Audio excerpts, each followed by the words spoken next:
Yo tout le monde, bienvenue sur ce 5e épisode du podcast In ENG Mind. Au programme, la rubrique des news de ces 10 dernières semaines, avec beaucoup d'annonces de nouvelles séries animées. Ensuite, pour le débat, on s'intéressera au film Slam Dunk, sorti récemment en salle. Et enfin, dans une dernière partie, plutôt que de parler des chapitres qui m'ont marqué ces 2 dernières semaines, on va évoquer l'épisode de 1071 de One Piece, notamment avec l'apparition très remarquée du Gear 5. Et aussi on parlera du chapitre 234 de Jujutsu Kaisen. Du coup, on perd pas plus de temps et on passe directement aux news de la semaine après ce générique.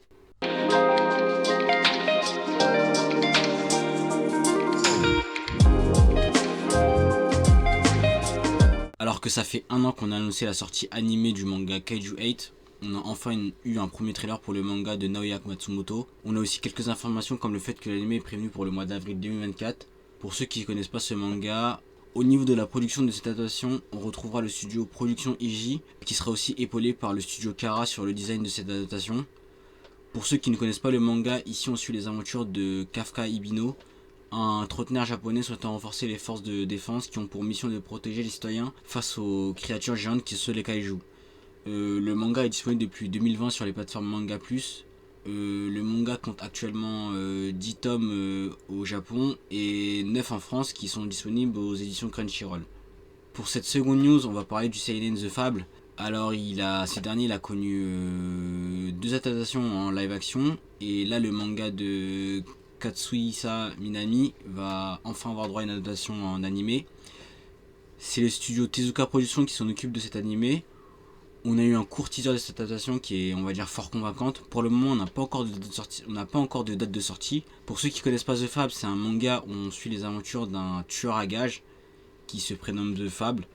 Sauf qu'un jour, son patron va lui proposer son contrat le plus difficile de sa vie, à savoir s'installer à Osaka avec pour interdiction de tuer ou d'attaquer qui que ce soit pendant une année entière. Et la question qui va se poser au fil de l'anime, c'est est-ce qu'il va réussir à faire ce contrat, on va dire. Sorti en novembre 2014, le manga s'est conclu en novembre 2019. Pour les plus impatients, vous pouvez retrouver le manga en France aux éditions Pika. C'est d'ailleurs un manga que je vous conseille vraiment fortement.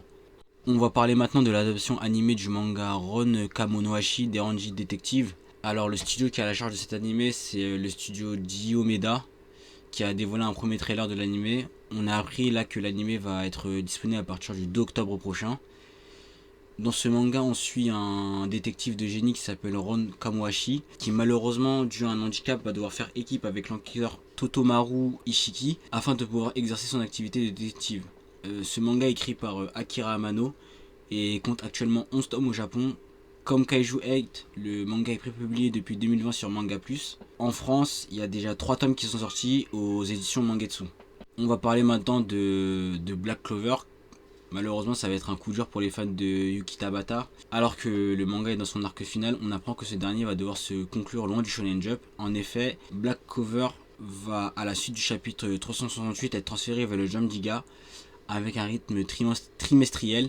Cette décision est là pour permettre à Tabata d'avoir un meilleur rythme car sa santé ne lui permet pas de tenir le rythme effréné du Shonen Jump. Mais aussi dû à une chute de popularité auprès des lecteurs dans le Shonen Jump, ce dernier a une position moyenne de 15 sur l'année 2023. On a une nouvelle annonce d'un futur film animé. Ici, c'est le manga Blue Lock, plus précisément le spin-off qui se focalise sur le personnage de Nagi Seishiro. Il y a un trailer qui est sorti, c'est le studio d'animation 8-Bit qui s'en occupe de ce futur film. Concernant la date de sortie, le film est prévu pour le printemps 2024 au Japon. Enfin, pour cette dernière news de la rubrique, on parle de Miyazaki, qui après 10 ans d'absence va enfin faire son gros retour dans les salles françaises. En effet, son nouveau film d'animation intitulé Le Garçon et Léron sortira le 1er novembre en France. Dans ce film, on suit les aventures de Maito, âgé de 11 ans, qui retourne à la campagne après la mort de sa mère. Il s'installe avec son père dans un vieux manoir situé sur un immense domaine, et c'est là-bas qu'il va faire la rencontre d'un héron cendré qui va vraiment bouleverser sa vie. C'est donc la fin de cette rubrique news. On passe maintenant à celle du débat qui va être dans le prolongement de la dernière news qu'on a évoquée, à savoir on va parler du film de Slam Dunk. Alors du coup, avant de commencer cette review du film Slam Dunk, je vais pas vous cacher que pendant ce débat, on va dire, il y aura énormément de spoils. Donc du coup, je vous conseille de voir le film avant d'écouter cette partie-là du podcast. Alors du coup, pour commencer, je vais pas vous cacher que de base, je suis vraiment fan de Slam Dunk. Je trouve que c'est vraiment peut-être l'un des meilleurs mangas de sport, avec Hajime no Ippo Aishid 21 et que clairement dans Slam Dunk il y a peut-être l'un des meilleurs matchs de sport dans un manga. Du coup je vous cache pas qu'au départ j'étais un peu sceptique quand j'ai vu le trailer avec la CGI. Mais finalement, quand j'ai vu le film, on va dire mes doutes se sont vraiment estompés parce que le film c'est vraiment une réussite. Déjà, ce qui est bien dans le film, c'est que clairement, on n'a pas besoin d'avoir lu Slam Dunk pour comprendre ce qui se passe, les personnages principaux, etc. En plus, le fait d'avoir fait le choix de faire en sorte que le personnage principal soit pas Sakuragi, mais Ryota, je pense que c'était vraiment un super choix. Parce que ça permet d'avoir un nouveau point de vue pour ceux qui ont lu le manga et permettre d'attirer un nouveau public. Et ce qui est bien fait aussi dans le film, c'est qu'au travers des difficultés que rencontre l'équipe de Shohoku, et pour chaque personnage, on a un flashback qui permet de mieux comprendre le personnage en question. Et surtout, ce flashback, il donne des clés au personnage pour franchir l'obstacle qu'il rencontre dans le match. Et vraiment, ce qui est bien aussi, c'est que avec ce film de Slam Dunk, on a vraiment l'impression que on a une fusion des deux œuvres de Inoue, c'est-à-dire Slam Dunk et Réel, dans le sens où vraiment dans ce film, même si le match est très important, je trouve que le basket il est vraiment secondaire dans le sens où c'est vraiment à travers le sport que Ryota surmonte les épreuves de la vie. Enfin, les épreuves qu'il a à travers la vie, notamment le deuil de son frère. Et vraiment, je trouve ça, c'est vraiment, on dirait vraiment une vibe à la réelle, quoi. Je trouve ça vraiment bien fait et ça permet d'attirer un nouveau public. Pour revenir sur la CGI, elle est vraiment. D'habitude, je suis vraiment pas trop fan de CGI, notamment quand on voit les adaptations animées de Berserk, etc. Mais là, je trouve que c'est vraiment, vraiment super trop bien fait. On sent l'intensité du match. Même on voit les maillots bouger, la transpiration, etc. C'est super bien fait. Et vraiment, le film est vraiment une réussite. Et j'invite vraiment les gens qui de base ont même pas lu Slam Dunk à regarder le film parce que on n'a même pas besoin de lire le manga pour apprécier ce film. C'est vraiment, je pense que l'un des objectifs de Inoue avec le film, de faire en sorte que le personnage principal soit Ryota, c'est vraiment pour attirer un nouveau public. Et clairement, je trouve que c'est vraiment une réussite.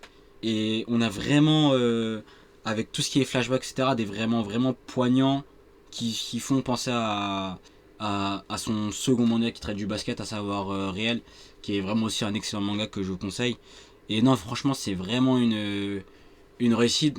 Donc à voir par la suite. Là, récemment, on a appris qu'il va reprendre Riel. Là, au moment où je tourne le podcast, je crois le chapitre 94 est sorti. Donc à voir si il va perdurer ou il va encore prendre une longue pause, comme vu que c'est un peu éprouvant et les sujets du manga sont quand même forts parce que ça parle de handicap. Donc à voir, mais franchement, pour tous ceux qui n'ont pas vu le film, je vous conseille fortement d'y aller. Du coup, c'est la fin de cette partie débat. On va maintenant passer à la troisième partie de ce podcast, à savoir tout ce qui est review de chapitre. Du coup, pour cette rubrique, on va faire une petite nouveauté, c'est-à-dire que là, on va parler un peu d'animation, on va dire. On va parler notamment du Gear 5. Personnellement, moi de base, quand il a apparu en manga, le Gear 5, j'avais pas de problème avec la transformation Cartoon Nest, car je trouve qu'elle colle parfaitement avec l'univers et surtout ce que Luffy doit représenter dans l'univers de One Piece, à savoir la liberté ultime. Donc pour moi c'était pas pour moi c'est une bonne transformation. Après la meilleure transformation, je pense, le meilleur gear de Luffy entre guillemets, je pense qu'au niveau du character design ça restera toujours le Snake Man, on va dire, le Gear 4 Snake Man. Mais le Gear 5 c'était vraiment une très très bonne transformation, on va dire. Après juste je trouve le problème là en version animée, c'est on va dire que je trouve que les effets, on va dire, un peu pyrotechniques présents dans l'animé, ils sont beaucoup trop chargés. Ce qui fait qu'on comprend pas trop l'action en général. Et en plus de cela, l'anime One Piece, il est connu pour avoir un rythme super lent. Les épisodes sont vraiment lents dans l'action, etc. Ce qui fait qu'on a encore plus du mal à rentrer. Donc en vrai de vrai, on va dire la DA depuis Wano de One Piece, elle est vraiment, elle est qualitative, elle est très belle, etc. Ça on peut pas dire que c'est beau, que c'est pas beau, c'est vraiment très beau. C'est juste le problème, c'est que je trouve dans les scènes de combat, vu qu'ils veulent montrer la démesure de la puissance que a acquéri les Mugiwara, ça fait en sorte que parfois avec les effets de pyrotechnique, etc., l'action elle est pas très lisible. On perd en lisibilité. Par exemple, le combat de Zoro contre King, je trouve qu'il y avait certaines actions, on comprenait pas trop pardon, ce que faisait Zoro. Donc du coup, c'est vraiment je trouve le principal bémol qu'on peut faire là actuellement à l'anime One Piece, c'est que oui, la DA elle est très très belle, mais je trouve que les scènes de combat parfois, comme on veut montrer la démesure de la puissance, parfois on le fait mal, on le fait au détriment de la lisibilité, je crois. Par exemple, tu vois des mangas comme Demon Slayer, je trouve que c'est beaucoup plus lisible les actions. Après, c'est vrai que c'est pas le même rythme, vu que Demon Slayer ça sort par saison, alors que One Piece c'est un manga fleuve. Mais ouais, je pense que pour encore mieux pour rendre l'anime One Piece encore meilleur, ce serait bien qu'on gagne en lisibilité dans les scènes d'action et que le rythme soit mieux entretenu, quoi, qu'il soit pas aussi étalé dans le temps. Euh, Par la suite, on va aussi évoquer le chapitre 234 de Jujutsu no Kaisen, qui pour moi est actuellement, je pense, le manga le plus excitant à suivre du Shonen Jump. Du coup, dans ce chapitre, on suit toujours le combat Sukuna Gojo, qui vraiment tient vraiment toutes ses promesses. On a vraiment l'étendue des deux personnages peut-être les plus forts du manga. C'est même pas peut-être, c'est les plus forts du manga. Après, on va voir ce que Kenjaku réserve, mais là, je me lance un peu.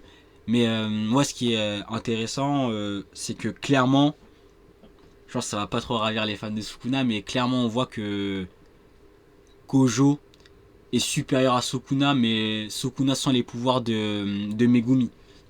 Après, moi, clairement, ça me pose pas de problème. Je vais pas aller jusqu'à dire que ouais, Sukuna c'est une fraude, etc.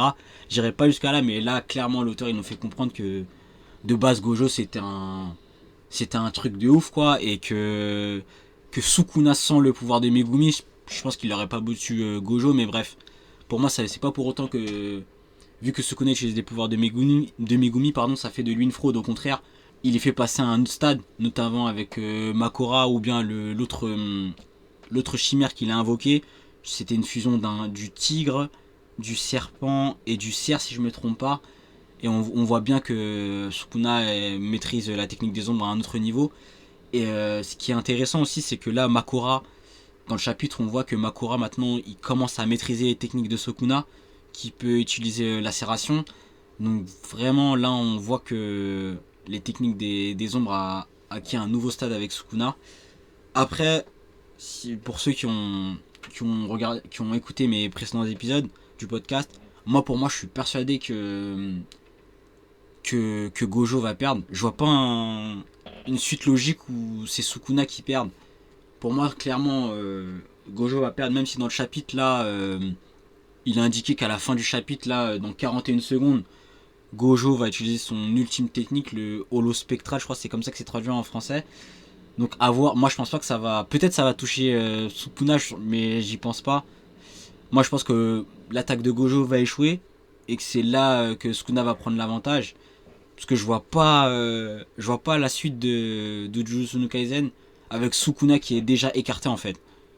Et surtout je pense que on n'a toujours pas vu de flashback de Sukuna. Et surtout on sait pas ce que Sukuna et Kenjaku se sont promis par rapport à Gojo, parce que quand Gojo sort de sa prison, c'est Kenjaku qui empêche le combat de base parce qu'il dit ouais, oublie pas ma promesse à Sukuna. Donc je me demande ce que Sukuna et Kenjaku ont conclu comme pacte. C'est pour ça que je pense que soit Gojo va perdre, soit Sukuna va tellement affaiblir entre guillemets Gojo que Kenjaku pourra intervenir. Mais je vois pas un univers où Gojo détruit Sukuna complètement. Et surtout, l'autre question qui se pose par la suite, c'est si Sukuna gagne, je me demande comment on va faire en sorte pour que ce dernier perde, parce que clairement il est super cheaté, quoi. Il est cheaté de fou. Donc je me demande comment l'auteur de Jujutsu no Kaisen va faire en sorte pour que la défaite de Sukuna soit crédible. Par la suite, de toute façon, je pense que c'est même sûr, je pense que le combat va se conclure soit au chapitre prochain, soit dans 2 chapitres, soit entre ces 2 chapitres-là, mais je vois pas le combat encore perdurer. À part s'il y a vraiment un autre retournement de situation ou que quelqu'un intervient dans la team des sorceleurs, on va dire, des exorcistes plutôt. Je vois pas le combat encore durer un long moment.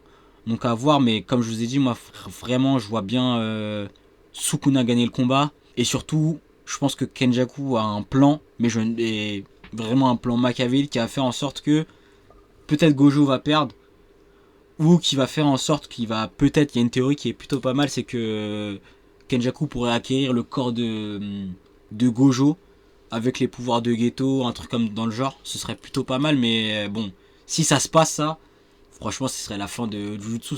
La fin de Jujutsu, elle sera pas bien pour les héros, quoi. Ils vont tous mourir parce que clairement si Kenjaku il réussit à avoir le corps de Gojo, il est limite imbattable. Donc à voir, franchement. En tout cas, franchement, je suis impatient de voir la suite. Du coup, c'est la fin de ce 5e épisode. J'espère que ce dernier vous a plu. N'hésitez pas à me faire des retours, soit en commentaire sur YouTube ou bien à laisser un avis sur Spotify et Apple Podcast. N'hésitez pas à me dire ce que vous avez pensé de cet épisode. Et du coup, moi je vous dis à dans 2 semaines. Sur ce, peace.